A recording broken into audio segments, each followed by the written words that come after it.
Cricket বিশ্বকাপের সেরা প্রস্তুতি নিশ্চিত করতে বিপিএলে ব্যাটিং বান্ধব উইকেটের প্রয়োজনীয়তা অনুভব করছেন বাংলাদেশের উইকেট রক্ষক ব্যাটার নুরুল হাসান সোহান। রংপুর রাইডার্সের হয়ে গত ৩ মৌসুম ধরে অধিনায়কত্ব করা সোহান এবারও খেলতে চান চ্যাম্পিয়ন হওয়ার লক্ষ্যে। নীলা মজুমদারের রিপোর্ট।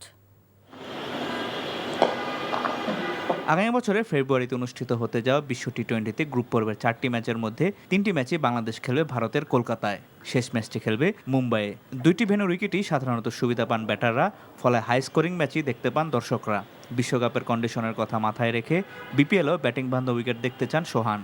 আমার কাছে মনে হয় যে হাই স্কোরিং ম্যাচ হবে ওয়ার্ল্ড কাপে, সো আশা করবো যাতে বিপিএলে উইকেটটা ভালো থাকে এবং যাতে হাই স্কোরিং ম্যাচই হয় ইনশাল্লাহ। প্রতিটা জায়গায় টপ অর্ডার বলেন, লোয়ার অর্ডার বলেন, মিডল অর্ডার বলেন, ডিফারেন্ট রোল থাকে। অবভিয়াসলি আমার কাছে মনে হয় যে যার রোলটা টিমের জন্য যতটুকু পারফর্ম করা লাগে ওই জায়গা থেকে চেষ্টাটা করবে সবাই।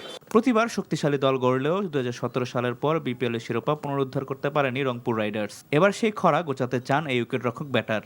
না, অবভিয়াসলি দেখেন, সবসময় বলে যে রংপুর সবসময় ফাইনাল খেলার জন্যই টিম করে। অবভিয়াসলি বড় বড় অনেক নাম আছে, বাট আমার কাছে মনে হয় যে অ্যাট দ্য সেম টাইম আমাদের মাঠে আমরা কীভাবে পারফরমেন্স করতেছি এটার উপরে আসলে ডিপেন্ড করবে। অবশ্যই যদি আমরা আমাদের সেরাটা দিতে পারি তাহলে হয়তো ইনশাল্লাহ ফাইনাল খেলবো। টি-20তে গত এক বছরে বাংলাদেশের মিডল অর্ডার ব্যাটাররা উল্লেখযোগ্য রান না পেলেও বিশ্বকাপে নিজেদের সেরা ফর্মে থাকবেই বলে আশাবাদী সোহান।